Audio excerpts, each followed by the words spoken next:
in AmeriCorps, and I lived with pain mentally and physically for many years, and I avoided that pain.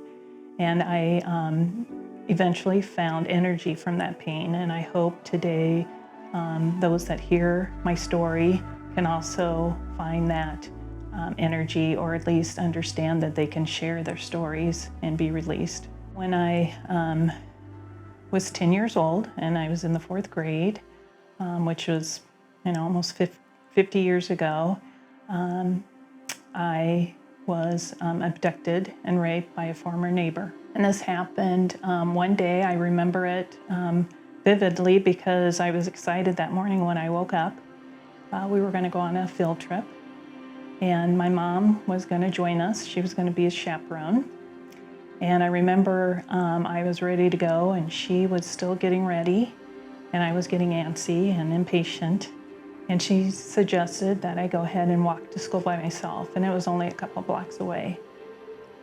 So I did, and as I passed our yard, a former neighbor drove up and offered me a ride to school. And I remember that day being kind of a cool, misty fall day, and I probably figured, well, gosh, get to school a lot faster.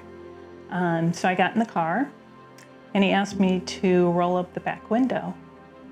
And I turned around and I rolled up the window, and when I turned back around, he held a large butcher knife to my throat and just told me to be still and not move.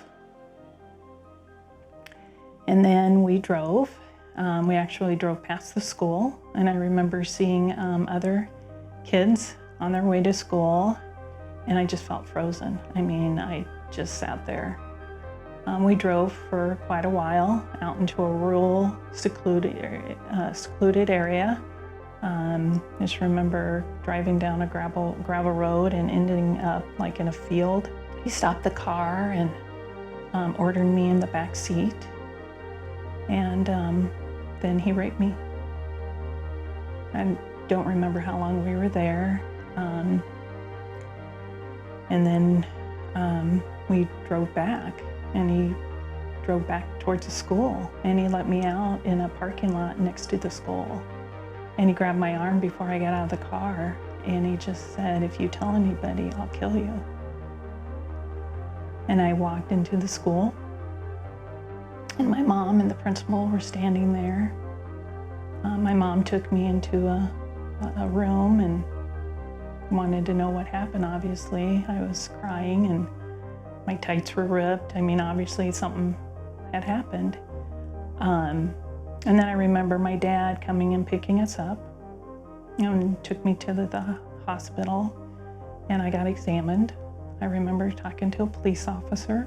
And then on our way home, over the radio, I heard an announcement. I assumed it was like an all points bulletin that this particular man, they were looking for him, that he had abducted or kidnapped a little girl on the way to school that morning.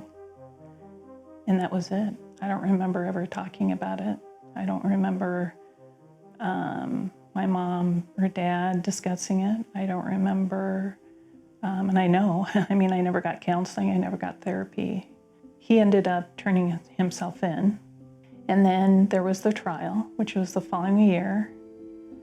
And I remember having to get up on the stand in front of the jury and in front of him.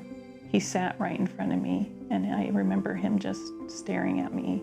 I could just see the evil in his eyes. And so I had to share about what happened that day.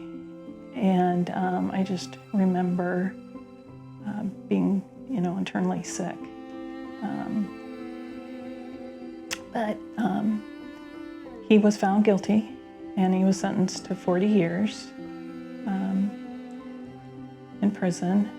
And then I do recall that, again, I found out watching the nightly news 2 years later that he had ended up committing suicide in his prison cell.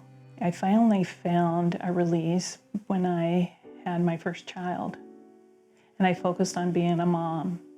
and caring for her. And that really gave me a sense of purpose. And it was a couple of decades later that I finally spoke to a therapist when I went to a counseling with my former husband. And, just that release of telling my story and getting it out gave me peace.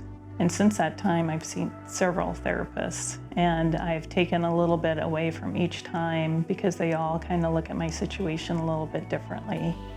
I've been diagnosed with PTSD, borderline bipolar. I've had struggles with eating disorders, obviously low self-esteem.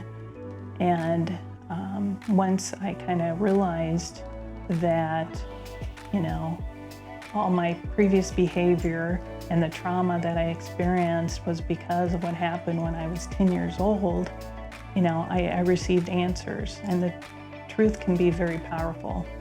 Little Mary struggled with who she was, and she also struggled with not knowing how to take those feelings and that pain and what to do with that. And now, current Mary can take from that, the energy from that pain, and do good with it.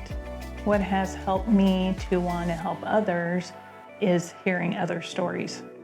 And whether that's a podcast I've listened to or, listening to other women at conferences that have shared their stories.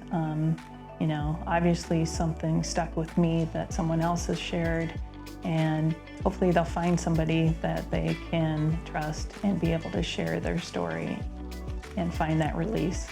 What I would tell others who have experienced what I've went through is, first of all, find somebody you can trust and share your experience and just get it out. You're not going to know if it's going to be beneficial for you to share or not, but holding it in can't be healthy for you. And you need to deal with it, and the sooner you deal with it, the sooner you'll heal and be released of that pain. But the other thing is just the awareness of childhood sexual abuse. And it's really, it's an epidemic. 1 out of 4 girls and 1 out of 13 boys are sexually abused before the age of 18, and 20% of those are abused by the age of 8. And 90% of the time, they know their abusers. Child sexual abuse is a silent epidemic, and silence is the predator's best friend. So these children need to first be protected, and they also need to know it's safe to share what's happened to them.